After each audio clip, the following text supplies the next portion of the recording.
살아계신 하나님 아버지, 감사와 찬송과 영광을 올려드립니다. 오늘도 저희들의 생명을 연장시켜 주시고 새로운 한 날을 허락해 주시고 이 새로운 하루를 시작하며 저희들의 발걸음을 아버지의 집으로 옮겨 주셔서 이 주님의 몸된 교회 안에서 하나님께 찬송을 드리며 기도를 드리며 생명의 말씀을 들을 수 있는 예배하는 자리로 저희를 인도해 주시니 아버지 감사합니다. 아버지, 이 시간 주님의 이 은혜의 보좌 앞에서 말씀하여 주실 때에 저희들이 귀를 열고 눈을 열고 입을 열고 마음의 문을 열어 하나님의 말씀으로 성령의 말씀으로 듣겠사오니 이 시간을 성령 하나님께서 온전히 주장해 주옵소서. 예수 그리스도 이름으로 축복하며 기도 올려옵나이다. 아멘. 자, 할례는 마음에 받으라. 모세와 예레미야 선지자가 이미 이 로마서가 쓰여질 당시를 기준으로 이미 구약 성경에서 언급을 하셨단 말이에요. 그러니까 유대인들은 지금도 구약을 너무 잘 알아요. 제가 이스라엘에 한 번 갔는데 그때 봤던 어떤 길거리에서의 행진 같은 거가 있어서 제가 이게 뭐냐 가이드한테 물어봤더니 그 어떤 목사님이셨는데 가이드가 현지에 그랬더니 그분이 하는 말이 성년식이래. 아이가 우리나라 성년식 있잖아요. 우리나라가 20살인가? 아무튼 그 성년식 일을 하는 거래. 그래서 막 그 아이와 그 주변의 부모들과 뭐 친구들 이렇게 막 행진 같은 걸 하더라고요. 그러면서 하시는 말씀이, 그래서 난 지금도 그것도 진짜일까? 라는 생각이 있는데, 이 아이들은, 이 이스라엘 사람들은 그 성년이 되려면 모세 오경, 창세기, 출애굽기, 레위기, 민수기, 신명기를 다 외워야 된대. 읽는 게 아니라 그걸 다 외운대요. 그래서 내가 설마 그게 진짜 그러겠냐 했는데 이스라엘은 그럴 수 있을 것 같아요. 가끔 이제 유튜브나 이런 데 보면 뭐 마태복음을 다 외우는 아이 또는 뭐 시편을 다 암송하는 야 저게 가능할까? 라는 생각을 하지만 왜 못하겠어요. 하나님이 하시고 또 그 능력을 주시면. 특별히 성경 구절을 암송하는 거를 계속 잘하시는 어떤 집사님이 계셨어요. 지금은 제 후배 목사의 어머님이시라는 걸 나중에 알게 됐고, 하긴 그 당시에 우리가 만났을 때는 그 아들들이 어렸었겠지. 제가 전도사였던 해인가 수원중앙교회에 있을 때 구순현 집사님이라고. 근데 성경 암송을 너무 잘하는 거예요. 집사님 간증 집회를 다니셨다는. 그걸 보면서 제가 사역 전도사였지만 충격을 받았지. 어떻게 저렇게 성경을 암송을 잘할까 했던 기억이 있는데, 아무튼 뭐 제가 확인해 보지 않았으니까 그 아이한테 창세기, 출애굽기, 레위기, 민수기, 신명기를 다 외워야 성년식을 한다는 거예요. 충격적이었어요. 근데 이 당시 바울이 로마서를 쓸 당시에 유대인들은 구약 성경을 너무나도 잘 알고 있었어요. 근데 충분히 그럴 수 있을 거예요. 수 있을 것 같아요. 그들은 어려서부터 그게. 그리고 통곡의 벽에 가보면 그 랍비들이나 이 사람들 그 통곡의 벽에 서가지고 계속 성경을 읽는 건지 외우는 건지 계속 흔들면서 그냥 그러고 있어요. 너무나도 잘 알고 있어요. 그러니까 바울 사도가 믿음으로 구원받는다는 이야기를 하고 싶은데 그거를 설명하기 위해서 구약의 말씀들을 끌어다가 지금 계속 하는 거예요. 왜? 그래야지 이들이 이해가 되고 할 말이 없으니까. 그들은 할례를 받아야 자기들이 그게 상징이기 때문에, 그래야 구원받는다는 생각이 의식이 있었기 때문에 이건 아니다. 마음의 할례를 모세도 얘기했고 예레미야 선지자도 벌써 얘기했다. 그 의미가 바로 믿음이다. 마음에 보이지도 않는데 거기다 어떻게 할례를 행하냐고요. 뭘 보여야 자르든지 말든지 할 거 아니야. 그게 바로 믿음이다. 이 얘기를 하고 싶은 거예요. 그러면서 그들이 갖고 있었던 잘못된 선민의식, 택함 받았다는 것은 권리가 아니라 책임이거든요. 말씀을 맡은 자로서의 책임. 하나님이 우리에게 믿음을 주셔서 예수를 그리스도로 시인할 수 있게 하신, 이 자리까지 오게 하신 것은 은혜인 동시에 책임이다. 제자로서의 삶을 살아가고 증인으로서의 삶을 살고 파수꾼으로서의 삶을 살아가야 될 책임이 우리에게 있는 거다. 근데 유대인들 지금도 마찬가지지만 자신들은 특권의식에 사로잡혔어요. 권리만 주장을 해요. 지금도 그러니 그 당시 더 했겠죠. 이제 그러면서 이야기를 계속하고 있는 것이 믿음으로 구원받는다는 이신칭의의 이 진리를, 복음을 계속 설명을 하는 겁니다.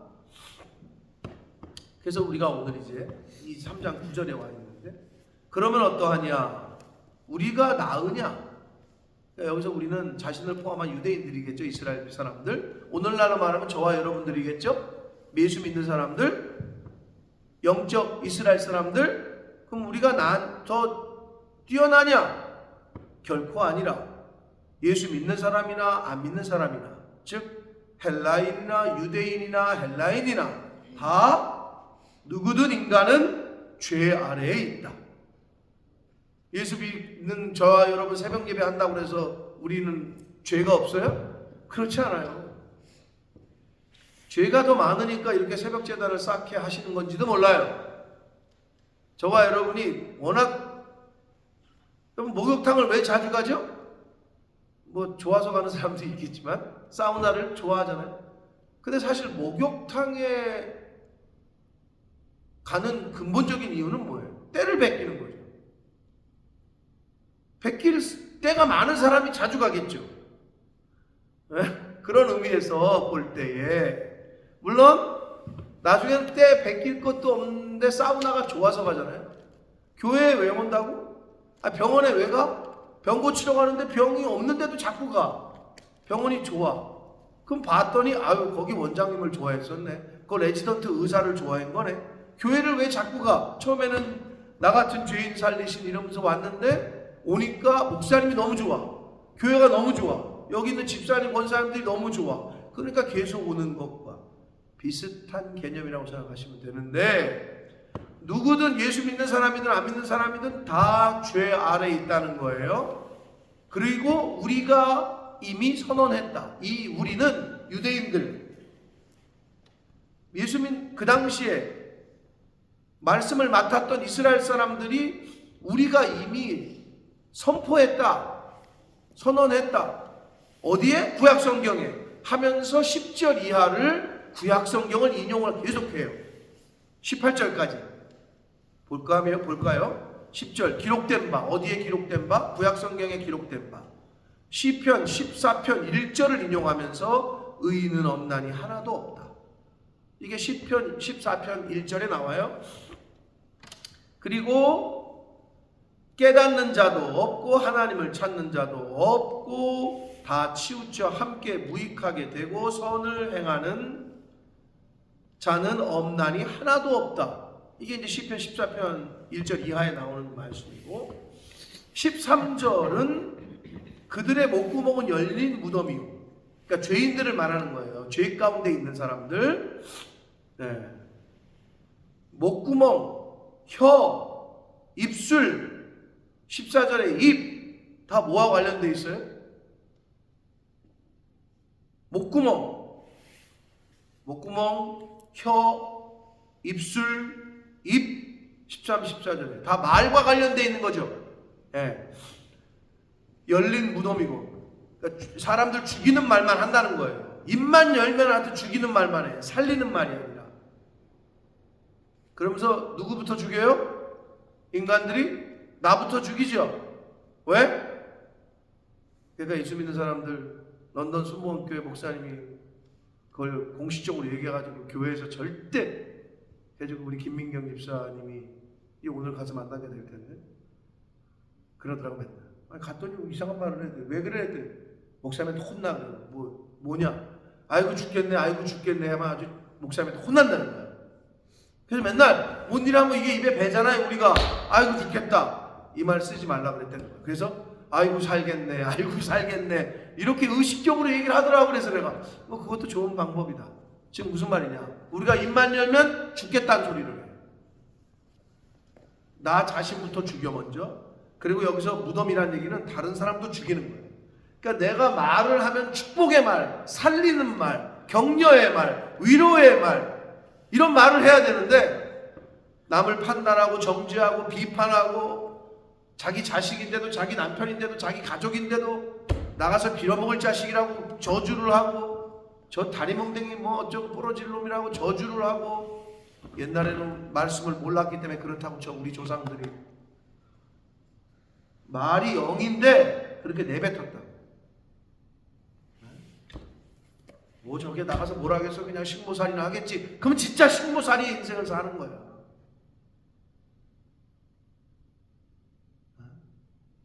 그게 지금 목구멍, 입술, 입 그게 다 말에 관련된 거예요. 근데 무덤 속이고 독사의 독이 있고 저주와 악독이 가득하고 시편 5편 9절과 140편 3절과 시편 10편 7절 말씀을 인용하면서 입에 대한 말에 대한 말씀을 지금 하시고 있습니다. 그러니까 죄 아래 있는 인간은 다 입만 열면 거짓을 일으켜 거짓말하고 독사의 독이 있고 이렇다는 거예요. 악독이 가득하고 저주를 퍼붓고 그리고 죄 아래 있는 인간은 그 사람들의 발은 피를 흘리는데 빠르대요.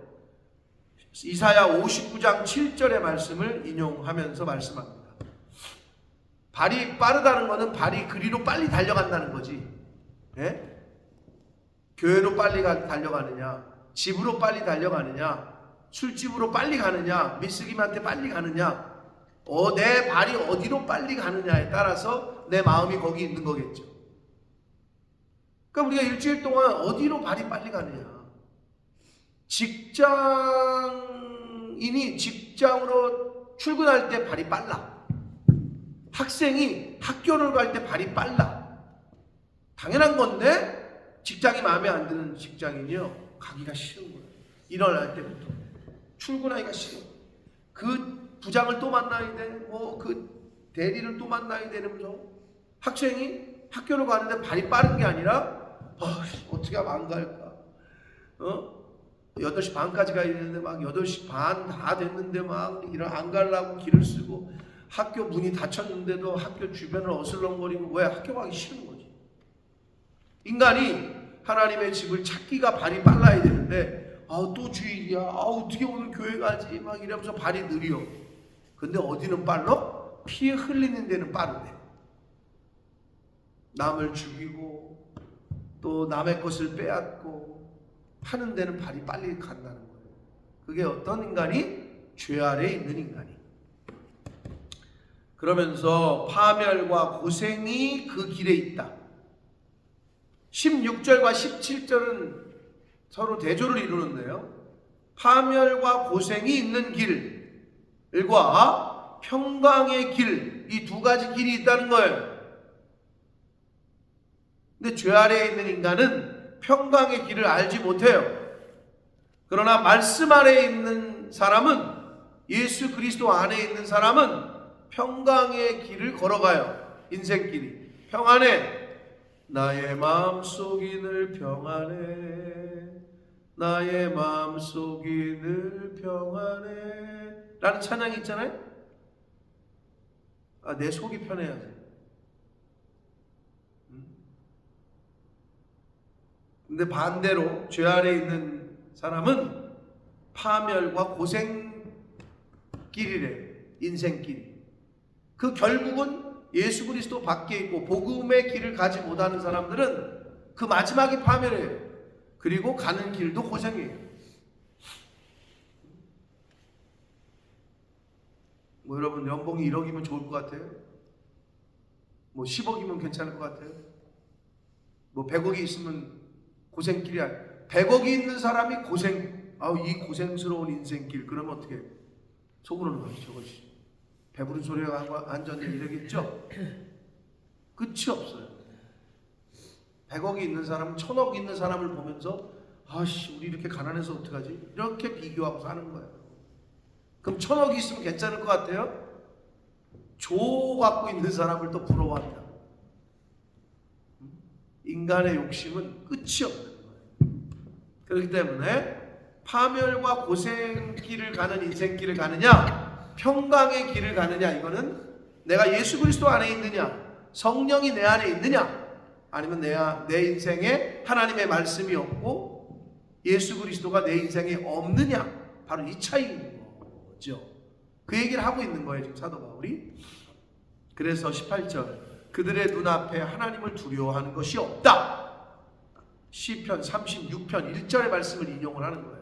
자, 이렇게 10절부터 기록된 바로 시작하는 18절까지 구약 말대로 제가 이스라엘 갔을 때 말을 한 그 목사 가이드의 그분의 말이 맞다면 어려서 모세오경을 다 외우는 아이들인데 어른들은 어떻겠어요?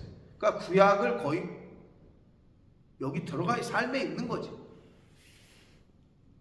구약이 그냥 여기 있는 거야. 그냥 구약 얘기만 하면 너무 잘 알아.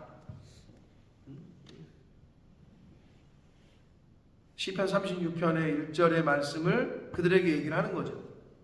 죄인들의 눈앞에는 하나님을 두려워하는 게 없다는 거예요. 즉 경외하는 게 없어요. 전도서 12장 13절에 일의 결국을 다 들었으니 하면서 전도서의 마지막 장 마지막 부분에 전도서 기자가 마지막에 뭐라고 그래요? 야, 일의 결국, 인생의 모든 것을 경험하고 그 마지막에 와보니 사람의 본분은, 인간의 본분은 하나님, 여호와 하나님을 경외하고 그의 말씀에 순종하는 것이다. 그게 인간의 본분이라는 거예요. 경찰의 본분은 도둑놈들, 나쁜 놈들부터 사회 질서를 유지하고 국민을 보호하는 거겠죠. 선한 사람들을. 아니, 군인의 본분은 적군으로부터 나라를 지키고 백성들, 국민들을 보호하는 거겠죠. 그게 본분이죠. 본분. 근데 인간의 본분이 뭐야? 그러면 멀뚱멀뚱 쳐다볼 거예요. 사람들은 생각해 본 적이 없어요. 사람의 본분? 너 학생의 본분이 뭐야? 그러면 공부죠. 이렇게 얘기한단 말이에요. 운동선수, 축구선수의 본분이 뭐야? 축구하는 거죠. 그렇겠죠. 요리사의 본분이 뭐야? 요리하는 거겠죠. 그렇죠. 다 대답을 하는데 진짜 생각해야 될, 그러면 너 인간이지? 인간이다. 인간의 본분은 뭐라고 생각하냐? 대답을 못하는 거예요. 많은 사람은. 왜? 생각해 본 적도 없고 배운 적도 없고. 근데 전도서 기자는 뭐라 그랬냐? 사람의 본분은 주 여호와 하나님을 경외하고 그분의 말씀을 따르는 것, 그분의 말씀에 순종하는 것, 그게 사람의 본분. 저와 여러분 이걸 분명히 아셔야 됩니다. 우리는 이미 말씀을 들었고 알고 있기 때문에. 근데 여기 보면 어떻게? 죄 아래 있는 사람은 하나님을 경외하는 게 없다는 거예요. 그게 죄인이라는 거예요. 자, 죄 아래에 있는 사람들의 특징을 18절까지 말씀을 했고요. 19절. 우리가 알거니와 무릇 율법이 말하는 바는 율법 아래에 있는 자들에게 말하는 것이다. 무슨 말 이해가 되시죠? 율법주의에 빠져 있던 유대인들을 향하여 너희들이 지금 자꾸 율법을 얘기하는데 그거는 너희들이 율법 아래에 있기 때문이다. 그럼 예수 그리스도를 말하고 세계명을 얘기하는 사람들은 예수 그리스도 아래에 있다는 거죠. 세계명 아래에 있다는 거예요. 근데 이들은 예수 그리스도를 인정을 안 하거든. 그러니까 율법 아래에 있는 사람들은 율법만 쳐다보고 있는 거죠. 근데 율법은 구원하는 능력이 없어요. 그거는 너 죄인이야? 너 아니야. 이것만 판단해 주는 거예요. 그게 율법의 기능이야. 그래서 여기 뭐라 그래? 율법으로는 죄를 깨닫는다. 이게 율법의 기능은 그것뿐이라는 거예요. 20절, 율법의 행위로는 그의 앞에, 하나님 앞에서 의롭다 하심을 얻을 인간이 없다. 그들에게는 충격적이었을 거예요. 우리는 율법이 있고 할례도 받았고 구원받는 줄 알았는데 하나님 앞에서 너희들은 의롭지 못하다. 이 충격적인 말이죠.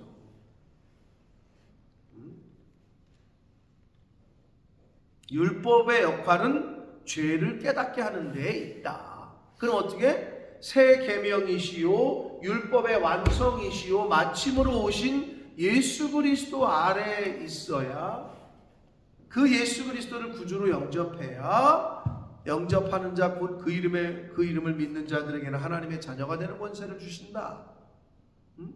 아멘. 그 예수 그리스도를 인정하고 믿어야 구원받고 의롭다 칭해 주신다. 근데 이거를 유대인들은 인정을 할 수도 없었고 배운 적도 없었고 알지도 못했기에 바울 사도는 지금 로마 교회에 있는 성도들에게 이 편지를 쓰고 있는 거예요. 오늘날 들어야 될 로마 제국의 과 같은 것으로 비유되고 상징되는 이 세상, 약육강식이요 물질 막론주의가 팽배한 이 세상에 있는 많은 분들에게 이 말씀이 필요한 거죠.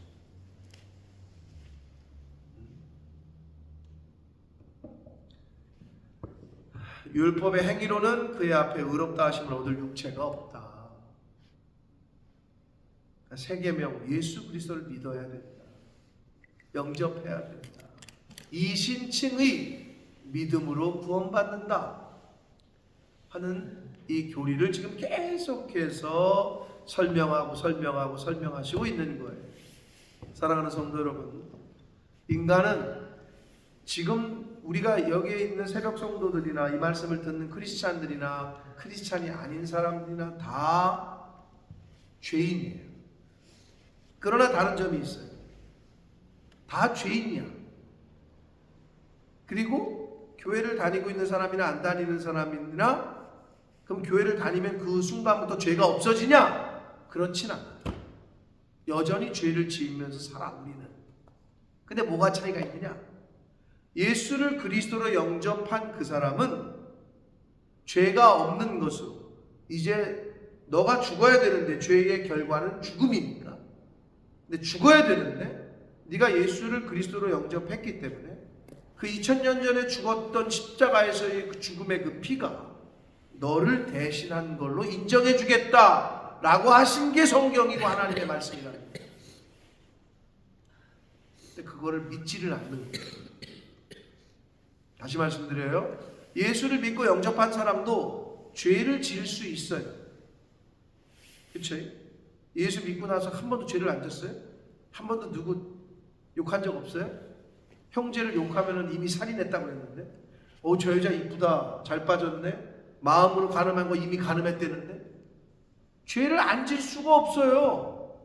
근데 뭐가 다르다고? 예수 그리스도께서 우리의 과거와 현재와 미래의 모든 것을 덮으셨다. 아멘? 이거를 믿는 거라. 그러고 그럼 안 질 수가 없으니까 막 져도 되겠다? 그건 아니지. 즉 고범죄, 내 의지적으로 짓는 죄를 줄여가는 거죠. 실수할 수 있어요. 사람이 넘어질 수 있어요. 그러나 내 의지를 가지고 죄를 짓는 자리에는 줄이거나 안 가거나 이제 그쳐가는 거죠. 예수를 그리스도로 영접했을 때 구원은 이미 받았어요. 그러나 완성은 아니에요. 이 중간의 과정이 뭔 과정이다? 성화의 과정이다. 예수 그리스도의 모양과 형상을 닮아가는 과정을 우리가 오늘도 살고 있는 거예요. 언제까지? 하나님이 우리를 부르시는 그날까지. 그게 그리스도의 장성한 분량에까지 자라가라. 계속 자라가야 되는 거예요, 우리는. 그러니까 배우고 또 듣고 또 읽고 또 하고 계속 하는 거지. 왜? 계속 자라가야 되니까. 애를 갖다 초등학교 보내면 너 다 그래 공부 안 시킬 거야? 자라가야 되니까 중학교 보내는 거 아니야? 그러니까 또 고등학교 보내고 대학교 보내는 거 아니야? 그러니까 석사, 박사까지 시키는 거 아니야? 똑같다는 거야. 계속 자라가야 되는 것처럼 우리 크리스찬들도 나 세례 받았으니 끝났다? 예, 뭐 집사 권사 됐으니 끝났다? 아니라니까. 계속 자라가야 되는 거죠. 그때까지. 그게 우리들이라. 성경은 그걸 말씀하고 있습니다. 예수 믿는다는 죄가 없어지는 건 아니다. 그러나 이제 더 이상 죄 아래에 눌려 있진 않다. 그리스도 안에 있다. 라는 거죠. 요거를 잘 정리가 돼야 헷갈리지 않는 거고 이단의 속임수에도 넘어가지 않는 거예요. 이단들이 그게 정리가 안 돼 있는 사람을 계속 유혹하거든. 밀어붙이고. 그러니까 헷갈리는 거예요. 그런가 하면서. 헷갈리면 무조건 목사님한테 물어봐야 돼요. 담임 목사님. 엉뚱한 데 가서 물어보지 말고. 유리하는 양 같은 인생이 아니라 소속이 분명한 게 그래서 좋은 거예요. 소속이 분명한. 사랑하는 성도 여러분, 오늘 하루도 하나님께서 우리에게 생명을 주셨고 시간을 허락하셨습니다. 그러니 오늘 주신 말씀 잘 또 가슴에 새기시고 모든 인간이 죄인이야. 죄 안에 있었어요. 그러나 우리는 이제는 예수 그리스도 안에 말씀 안에 있기 때문에 더 이상 죄의 법이 우리를 억누르지 못한다. 그러나 그럼에도 불구하고 또 죄를 지을 수 있고 또 넘어질 수 있다. 인간은 원래 연약하기 때문에. 그러나 그거를 10번 하던 걸 5번으로 줄이고 5번 하던 걸 3번으로 줄이고 줄여가는 거야. 계속. 그게 성화, 거룩함으로 변화되어져 가는 거죠. 언제까지? 우리가 흔히 말하는 죽을 때까지. 언제까지? 하나님이 이 세상에서 우리를 부르시는 그날까지. 그렇게 오늘을 사시는 저와 여러분이 되시기를 예수 그리스도 이름으로 축복합니다. 살아계신 하나님 아버지, 감사와 찬송과 영광을 올려드립니다. 아버지 감사합니다. 오늘도 생명을 주셨습니다. 새로운 한 날을 살게 하셨습니다. 왜 주셨을까? 왜 건강을 주셨고 생명을 주시고 시간을 주실까? 예수 그리스도의 모양과 형상을 닮아가라고. 원래 하나님이 인간을 창조하셨을 때 그 창조의 원래 본래의 모습, 우리의 모양과 형상을 따라 창조하셨다고 했는데 우리 인간이 죄를 지음으로 그 창조의 아버지의 형상을 잃어버렸는데 이거를 회복하고 고쳐나가고 성화되어져 가고 예수님의 모양에까지 예수님을 닮아가고 이런 삶을 살라고 오늘을 주신 것을 믿습니다. 아버지 하나님, 오늘 한 날을 살아갈 때 우리의 눈과 입과 귀와 손과 발이, 우리의 마음이, 온 영이 하나님이 기뻐하시는 곳을 바라보게 하시고 주님의 마음이 있는 곳에 우리의 마음도 있게 하시고 예수님이 말씀하셨던 그 말을 우리도 동일하게 하려고 흉내내고 배우게 하시고 우리의 손과 발이 예수님이 걸으셨던 그 길을, 예수님이 하셨던 일들을 감당하고 걸어가는 그러한 오늘을 사는 저희들이 되도록 주여 은혜 내려 주옵소서. 아멘. 예수 그리스도 이름으로 축복하며 기도드립니다. 아멘. 하늘의